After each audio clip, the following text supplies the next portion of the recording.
Assalamualaikum warahmatullahi wabarakatuh. Baik, Bapak Ibu, bertemu lagi dengan saya dalam kegiatan pembahasan postes materi kedua pelatihan mandiri kurikulum merdeka pada topik pelatihan kurikulum.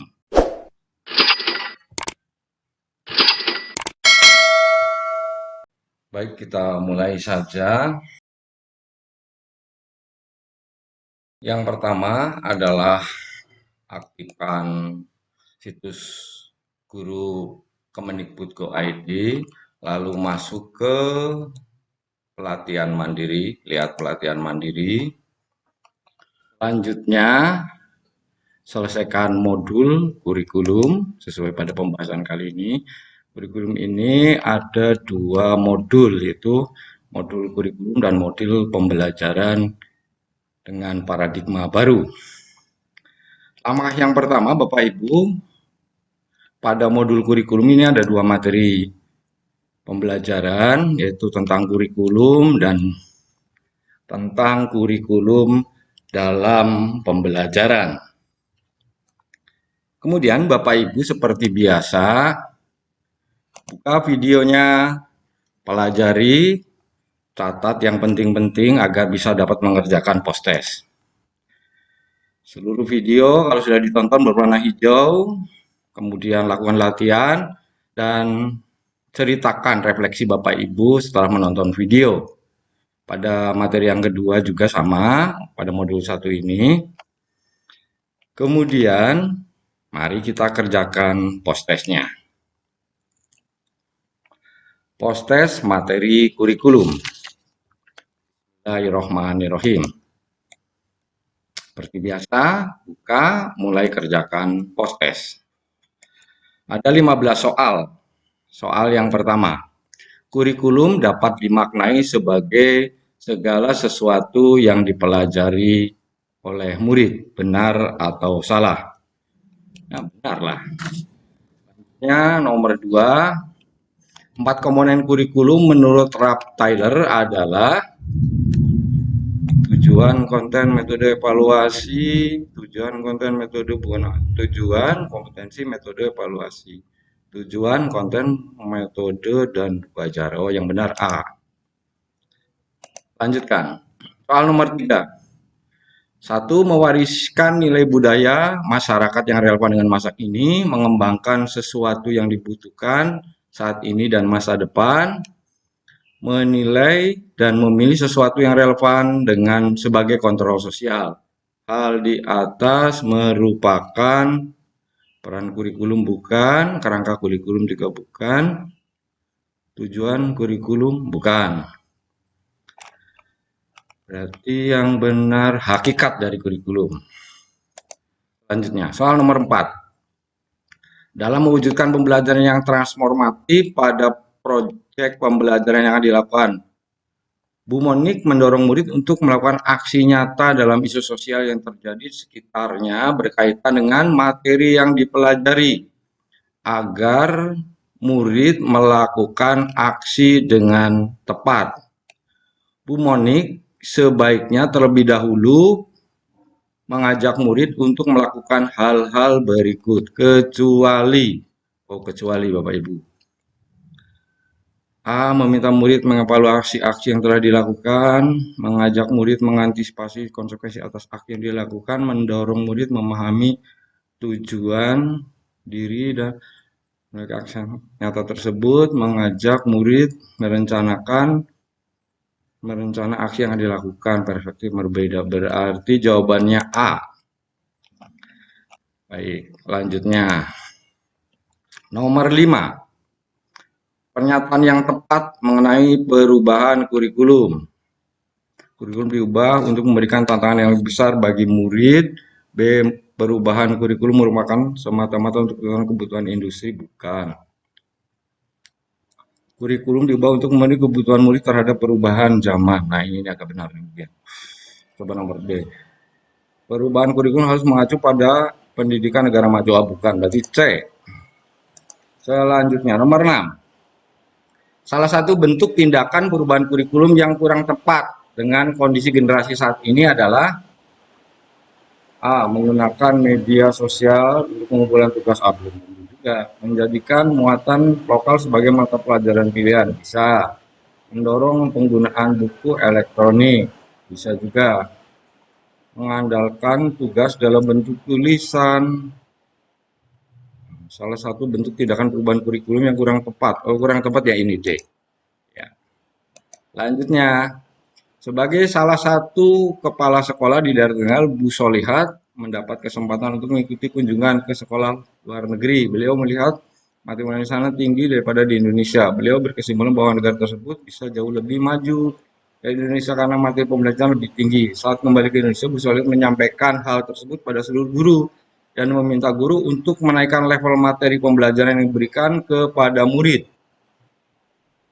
Ia berharap murid-muridnya akan dapat lebih maju dan bersaing dengan murid dari sekolah lain. Wah, soalnya panjang sekali ini.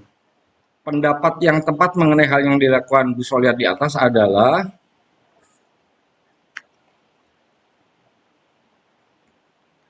hal tersebut tepat dilakukan karena negara maju patut menjadi contoh. Belum tentu juga. Hal tersebut tidak tepat karena cocok diterapkan terlebih dahulu di sekolah perkotaan. Belum tentu juga. Hal tersebut akan berhasil meningkatkan kompetensi dan saing murid di sekolahnya. Mungkin bisa. Hal tersebut dapat dilakukan dengan tetap memperhatikan karakter dan ini yang paling tepat. D.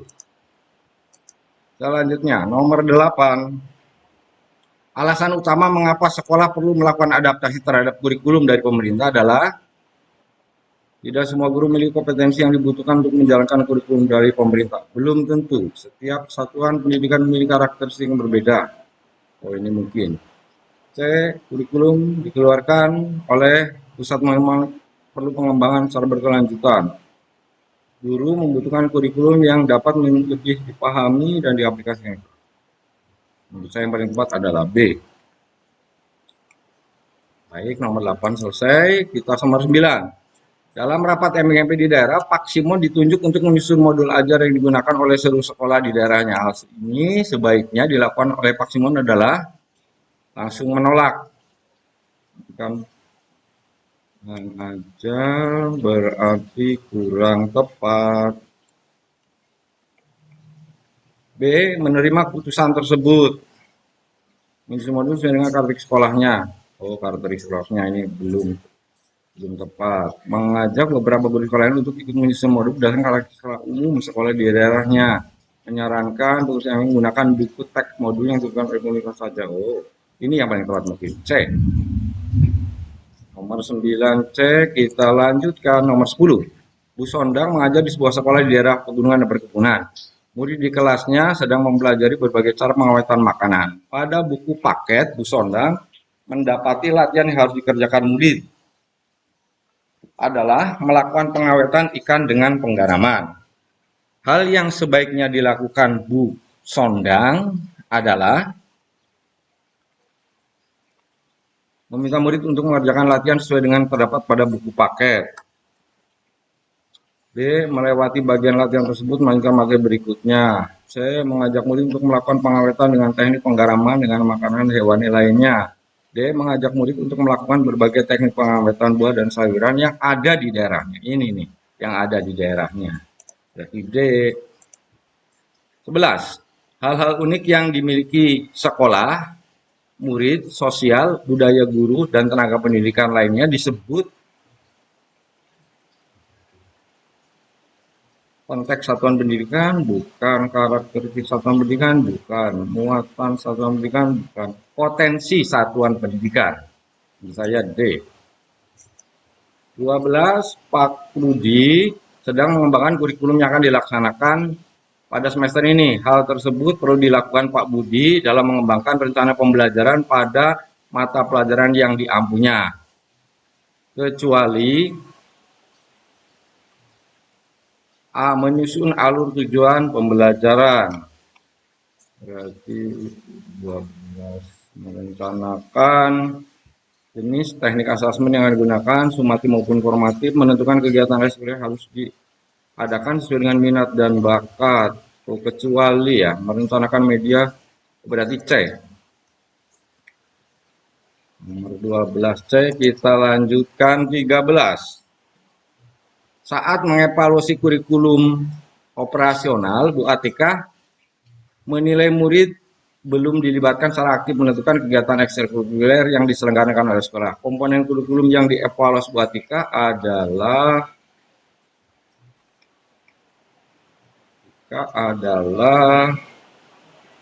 program prioritas sekolah, sistem pendampingan, bukan muatan kurikulum. Nah, ini muatan kurikulum kayaknya.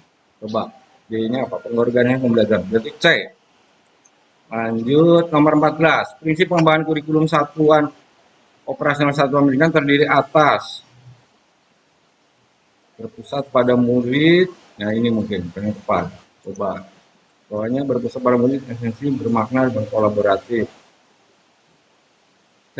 Berpusat pada murid konteksnya melibatkan pemangku kepentingan. Berpusat pada murid adaptif, kontekstual, esensial, akuntabel. Ini yang paling tepat adalah A.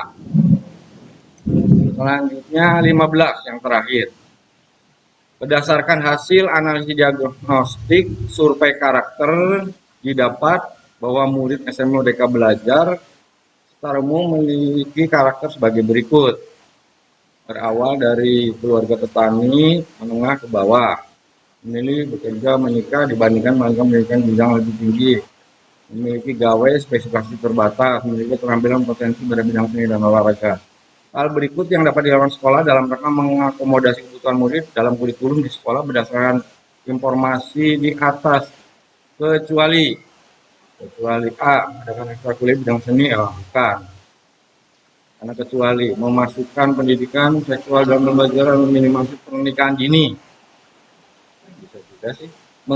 Mengintegrasikan muatan kewirausahaan dalam pembelajaran untuk menyiapkan murid menjadi pekerja. Dia melibatkan murid dalam usaha penghijauan sekolah sebagai bagian dari pemahaman karakter Pancasila.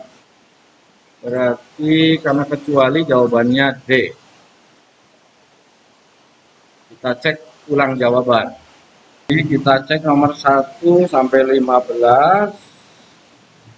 Sudah dikerjakan semua, setelah itu kita coba kumpulkan.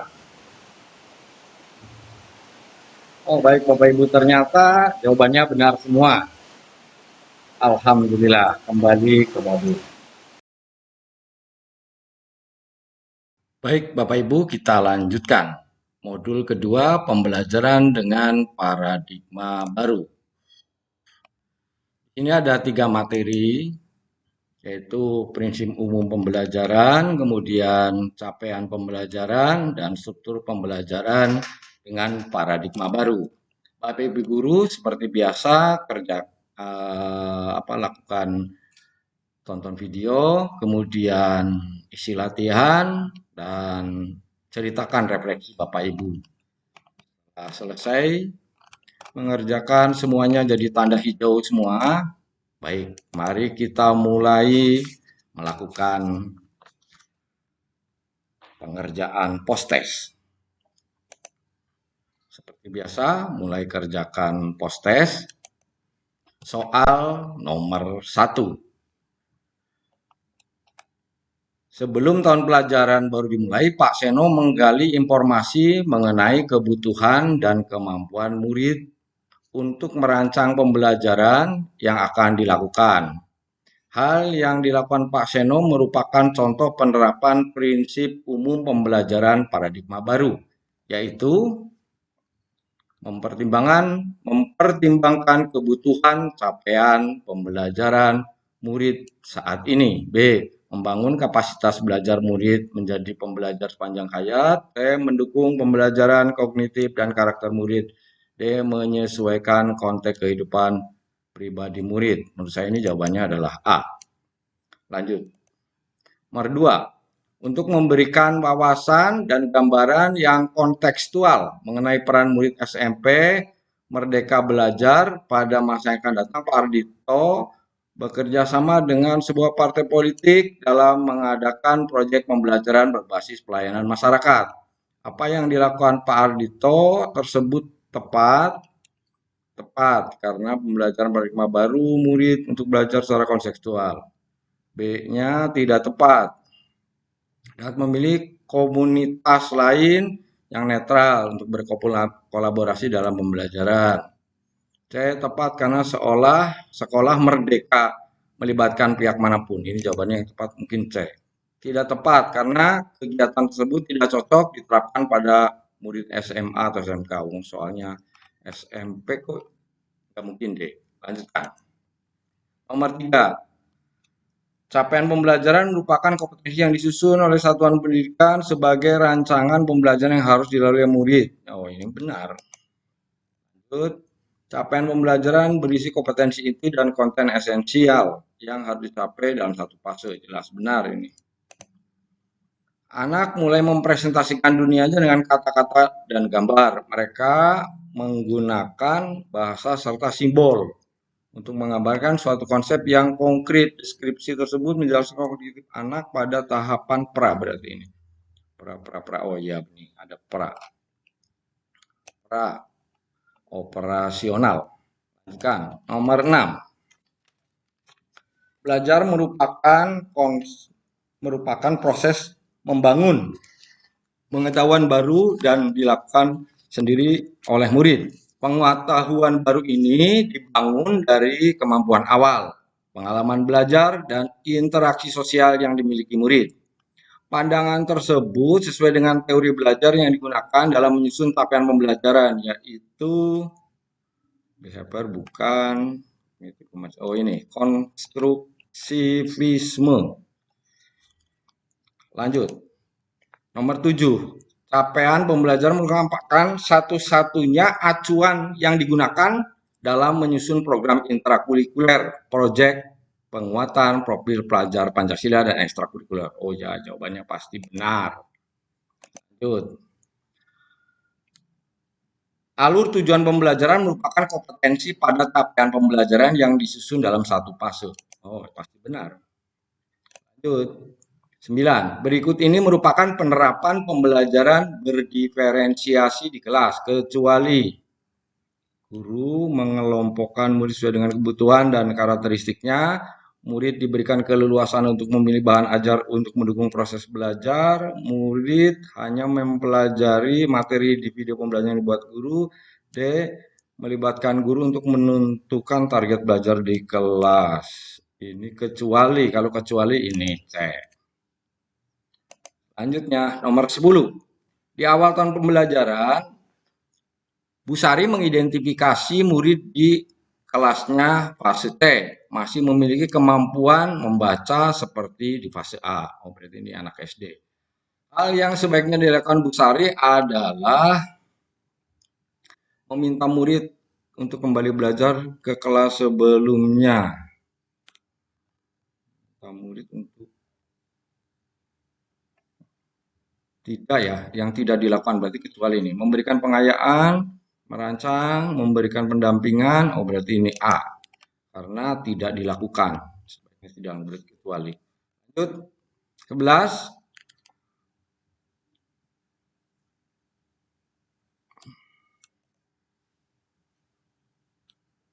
Ya, 11. Proyek penguatan profil pelajar Pancasila dilaksanakan dengan alokasi waktu tersendiri, tidak terikat mata pelajaran apapun. Ah, benar. Lanjutnya 12, salah satu perubahan struktur kurikulum prototipe kurikulum Merdeka di SMP adalah A. Murid pembelajaran secara menjadi PAIPS nggak mungkin. B. Murid atau mata peminatan disediakan oleh sekolah. Ini tidak mungkin. Mata pelajaran informatika menjadi mata pelajaran wajib. Kalau ini benar nih. Memuat pembelajaran IPA IPS terkait pasti jawabannya C nomor 12. Lanjut. 13. Gaya hidup berkelanjutan, sosial budaya, Bhinneka Tunggal Ika, bangun jiwa raga, masyarakat demokrasi, berrekayasa berteknologi, bangun NKRI, cinta tanah air. Beberapa tema yang ditetapkan pemerintah sebagai tema program proyek penguatan profil Pancasila adalah sebentar, berarti 1 benar, 2 salah, 3 benar, 4 benar, 5 salah, 5 berarti 1 3 4 6 ini cek. Lanjut. Contoh penerapan asesmen dalam kurikulum prototipe, kurikulum mereka yang tepat adalah Bu Atika menggunakan nilai ulangan untuk mengelompokkan murid. Bukan. Pak Jim melakukan penilaian sikap keterampilan pengetahuan secara terpisah di kelas. Bukan. Bu Linda melakukan asesmen diagnostik. Nah, ini mungkin. Di awal semester, sekolah menerapkan guru untuk menuliskan tes sebagai asesmen sumatif. Jawabannya adalah C. 15, ini yang terakhir. Perhatikan kalimat-kalimat berikut. Pada semester ganjil, murid hanya mempelajari bahasa Indonesia, IPA, IPS. Sementara pada semester genap, murid hanya mempelajari, ya ini sistem blok, pembelajaran, penilaian, melakukan terpadu antara mata pelajaran. 3, setiap pelajaran dilakukan terpisah antara satu sama lain dengan mata pelajaran lainnya. Pernyataan yang tepat mengenai kalimat di atas. 1, bukan. Nomor B, kalimat 1 merupakan gambaran alokasi blok. Benar, sedangkan kalimat kedua merupakan alokasi reguler. Bukan. Kalimat 2 reguler, sedangkan kalimat 3 blok, ini bukan. Kalimat 1 blok, sedangkan kalimat ketiga reguler. Ini D, ini jawabannya. Baik, kita cek ulang jawaban. Lakukan pengecekan. Oh, ternyata sudah melakukan pengecekan. Kita coba kumpulkan. Bismillahirrohmanirrohim. Alhamdulillah Bapak Ibu Guru, luar biasa pemahaman Anda baik. Kembali ke modul. Demikian Bapak Ibu pembahasan post-test materi kedua, pelatihan mandiri kurikulum merdeka pada topik pelatihan kurikulum modul 1 dan modul 2. Semoga dapat bermanfaat. Amin. Wassalamualaikum warahmatullahi wabarakatuh.